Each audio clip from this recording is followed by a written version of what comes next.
Keraton Kesepuhan Cirebon, Sabtu 29 April 2023. Selamat datang Cirebon. Halo, assalamualaikum warahmatullahi wabarakatuh. Jumpa lagi di channel yang sudah tidak asing lagi, Raja Channel. Pemirsa, sahabat, area parkir Kesepuhan kiri kanan ada. Terlebih dahulu, nah ini lapangannya, alun-alunnya banyak mengucapkan waktu udah maghrib ya. Oh, dimaafkan segala hilap. Tapi rombongan peziarah pada datang yang yang selama ini admin selalu menghadirkan hiburan, konten ataupun pendidikan dan lainnya. Ada hal yang tidak benar, mohon maaf. Sahabat, kita berada kali ini, liburan kali ini pasca Lebaran, Idul Fitri di hari kenalnya H+6 berlibur ke Cirebon dengan keluargaku. Sahabat, semoga Allah Subhanahu wa Ta'ala selalu menjaga kita dalam segala gerak-geriknya, keselamatan, kesehatan, dan mudah-mudahan kita semua dilancarkan dari berbagai kegiatan atau kesibukan sahabat semua. Baik sahabat Raja yang saya cintai, sepertinya Cirebon adalah kota yang sangat menarik ya, banyak segala kegiatan di sana. Kota Cirebon disebut juga kota udang, kota pelabuhan, ya, kota perdagangan dan sebagainya. Kota wali ya, Syarif Hidayatullah, dikenal dengan Sunan Gunung Jati. Baik sahabat semua, bagi yang sahabat sering bolak-balik ya, lalu lintas, apalagi sekarang musim harus mudik, harus balik ya, Jakarta ke daerah Jawa ya, pasti melalui jalur Cirebon. Tidak ada salahnya sahabat mampir ke destinasi Cirebon, kota yang cukup indah, padat, ramai, tertib ya. Banyak sekali lokasi-lokasi yang sahabat bisa kunjungi selain daripada Keraton Kesepuhan. Ada Kanoman, ada makam Sunan Gunung Jati di sana ya, kemudian tempat-tempat yang lain ya. Banyak peninggalan-peninggalan bersejarah di kota Intan ini yang bersebaran gitu ya. Baik sahabat semua, seperti yang sahabat lihat di video kali ini, kita akan mengupas sedikit ya, mungkin sahabat termasuk saya sendiri tidak begitu sejarahnya tahu persis gitu ya. Baik sahabat-sahabat, simak terus sajian video ini, mudah-mudahan bisa bermanfaat tentang sejarah Keraton Kesepuhan Cirebon. Keraton Kesepuhan terdiri dari dua komplek bangunan, yaitu Dalem Agung Pakungwati yang didirikan pada tahun 1430 oleh Pangeran Cakrabuana, dan komplek Keraton Pakungwati yang didirikan oleh Pangeran Mas Jainul Arifin pada tahun 1529. Letak Keraton Kesepuhan berada di Kelurahan Kesepuhan. Sebagaimana sahabat lihat ya, sekarang lagi rame ya, lagi rame banget di Lemah Wungkuk Cirebon. Selain megah, keraton ini memiliki museum benda-benda kuno yang cukup lengkap. Ya kebetulan sahabat, saya mengunjungi ini terlalu sore jam 5 sehingga pintu masuk yang utama itu tempat-tempat keramat ya, barongan atau apa itu benda-benda keraton tutup gitu. Jadi mohon maaf sahabat, jadi tidak begitu kompleks gitu ya katanya. Nanti insya Allah kita kembali lagi sini ya. Sebagai gambaran bahwa selain megah, keraton ini memiliki museum, yaitu tadi ya benda-benda kuno yang ada di tempat. Nanti sahabat lihat gedung yang putih ya, itu kebetulan tutup. Salah satu koleksinya yang terkenal adalah kereta Singa Barong. Nah, Singa Barong ada replikanya. Jadi kalau yang aslinya disimpan ya biar awet, dipelihara, dijaga ya. Atau kereta Kencana Sunan Gunung Jati. Jadi yang hanya dikeluarkan setiap 1 Syawal untuk dimandikan ya. Keraton Kapungwati adalah cikal bakal keraton kesepuhan. Nama Pakungwati berasal dari nama Ratu Dewi Pakungwati, binti Pangeran Cakrabuana yang menikah dengan Sunan Gunung Jati Cirebon. Pada tahun 1529, cicit dari Sunan Gunung Jati yang bernama Pangeran Mas Jainul Arifin ya, atau Panembahan Pakungwati I ya, membangun keraton baru di sebelah barat daya keraton lama gitu ya. Jadi ini keraton baru ini dinamai Keraton Pakungwati. Ini berarti mengabadikan nama Ratu Dewi Pakungwati ya, agar sahabat tahu ya, makanya datang ke sini gitu ya, entah itu pas liburan sekolah atau hari apa gitu ya, di luar jam kerja. Nah, sejarah keraton kesepuhan berkaitan dengan runtuhnya Kerajaan Cirebon yang mulai pada tahun 1666 pada masa pemerintahan Panembahan Ratu II atau Pangeran Rasmi. Nah, sampai sini pasti sahabat penasaran banget kan sejarah keraton kesepuhan.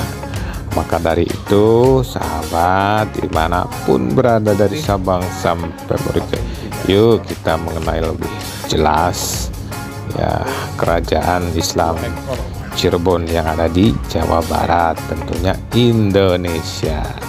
Baik, kita lanjut kembali ya, bahwa pada saat itu Sultan Amangkurat I yang merupakan penguasa Mataram ya, penguasa Mataram nih, raja nih ya, yang juga mertua Panembahan Ratu II, memanggil menantunya tersebut ke Surakarta dan menuduhnya telah bersekongkol dengan Banten untuk menjatuhkan kekuasaan di Mataram.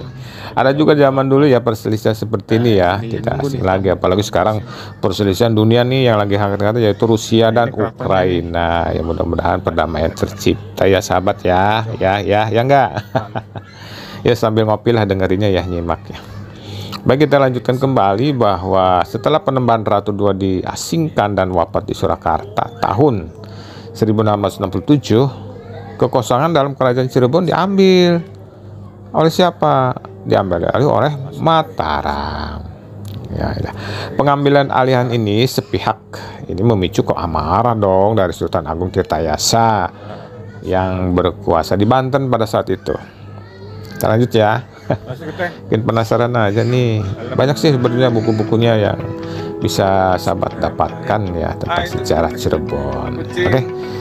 Bahwa Sultan Agung Tirtayasa kemudian turun tangan ya, jelas dong, untuk membebaskan putra dua Panembahan Ratu II yang juga diasingkan oleh Mataram, yaitu Pangeran Kartawijaya dan Pangeran Kartawijaya. Pada tahun 1677 terjadi konfliknya ini internal nih di Kesultanan Cirebon nih ya, perebutan tahta mungkin atau gimana gitu. Karena perbedaan pendapat, jelas pasti ada aja deh rapat-rapat udah perbedaan pendapat ya, tapi ambil hikmah manfaatnya ya, akur-akur aja gitu ya. Nah, ini perbedaan pendapat di kalangan keluarga mengenai penerus kerajaan ya, berarti berdiskusi ya, diskusi untuk mufakat. Nah, tuh lihat istilahnya ada situ ya, silsilah raja-raja atau apa di situ ya. Dari bapaknya, dari keturunan garis ibunya gitu ya. Oleh karena itu Sultan Agung Tirtayasa memutuskan untuk membagi Kesultanan Cirebon menjadi tiga, oke seri, yaitu Kesultanan Kanoman, Kesultanan Kesepuan, dan Panembahan Cirebon. Nah, sampai sini paham ya? Ya, baca-baca deh, banyak ya keterangan-keterangan ya tentang Cirebon.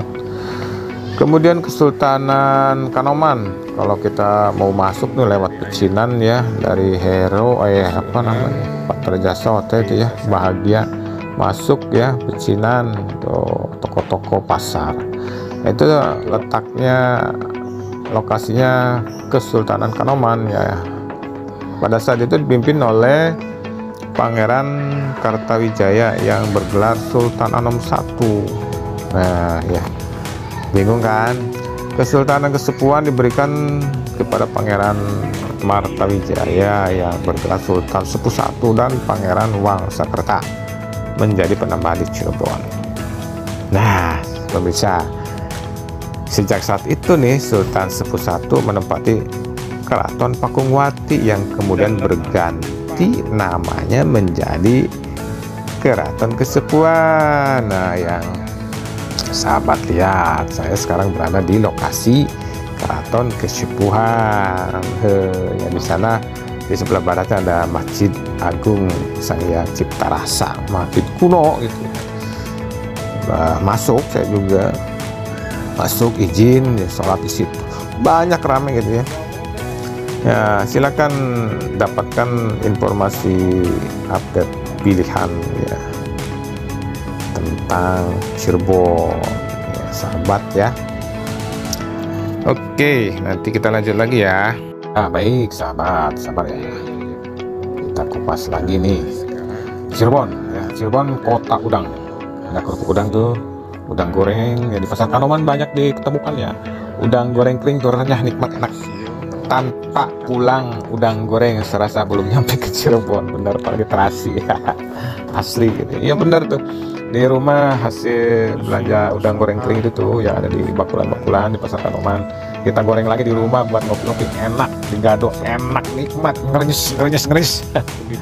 Penasaran kan? Baik, sahabat semua, bahwa sebagai salah satu kota wisata Cirebon ini unik di Jawa Barat, Cirebon terkenal tidak hanya karena wisata kulinernya saja. Wah, sekarang bener ya, salut Cirebon, rame kuliner di mana-mana.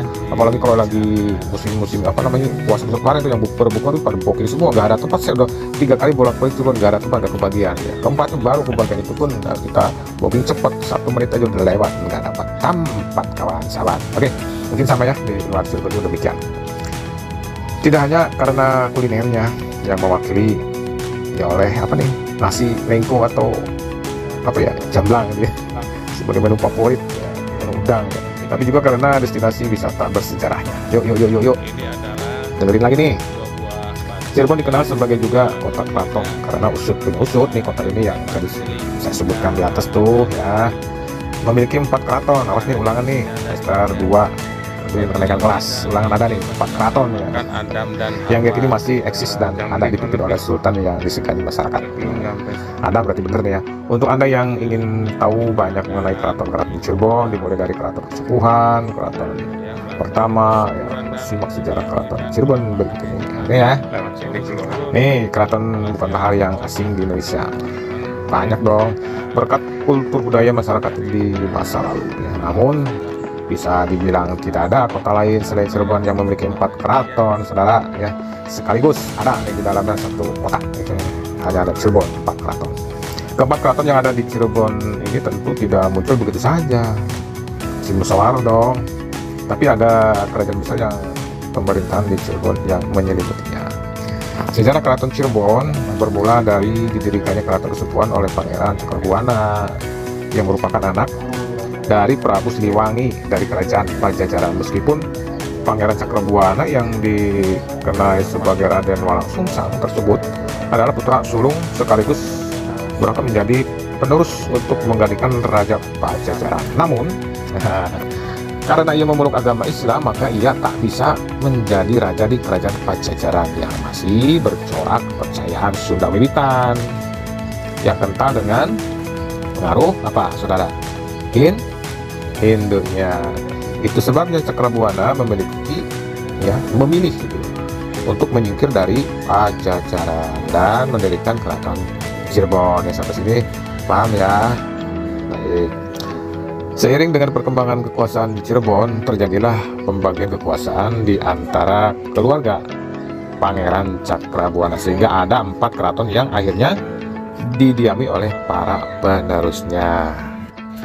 Ketiga, Keraton Kanoman. Keraton Kanoman yang didirikan oleh Pangeran Kartawijaya terletak tidak terlalu jauh nih dari Keraton Kasepuhan, yang memiliki desain arsitektur Keraton Kanoman amat berbeda dari Keraton Kasepuhan. Bangunan-bangunan Keraton Kanoman didominasi warna putih dengan hiasan-hiasan keramik.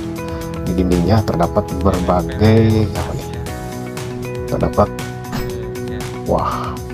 antiknya, berbagai peninggalan bersejarah di keraton ini seperti kereta kuda, peralatan rumah tangga dan sebagainya, jadi senjata dan prajurit keraton. Yang keempat adalah Keraton Kecirebonan. Keraton Kecirebonan adalah pecahan dari Keraton Kanoman yang memiliki nuansa gabungan arsitektur khas Belanda, Cina, dan Arab. Kekhasan tersebut adalah akibat dari renovasi, rehabilitasi, dan penambahan bagian-bagian dan bangunan-bangunan baru di komplek keraton sepanjang masa pemerintahan yang cukup lama. Hasilnya keraton indah yang kini menjadi salah satu destinasi wisata Cirebon. Ada lagi nih keraton apa lagi? Prabonan. Keraton Prabonan ya juga masih terkait erat dengan Keraton Kanoman. Keraton ini didirikan oleh pangeran dari Keraton Kanoman yang menolak menjadi penerus raja dan malah memilih untuk membuat pedukuhan untuk memperdalam ilmu agama Islam. Gabungan daya tarik wisata sejarah lengkap dengan kuliner tak pernah membuat bosan wisatawan yang berkunjung ke kota Cirebon. Hotel di Cirebon sebagai ujung tombak akomodasi wisata dari luar kota pun tersedia secara maksimal. Jika Anda ingin berkunjung ke Cirebon, datanglah ya. Yuk, salam sehat sedulur, selamat saya. Jangan lupa setelah nonton video ini beri support, like, komen, dan subscribe. Assalamualaikum warahmatullahi wabarakatuh. Minggu nih masih libur panjang, cuti bersama. Anak-anak sekolah belum mulai KBM, nanti Senin tanggal 3 ya, Selasa Rebo ya, karena libur hari Seninnya.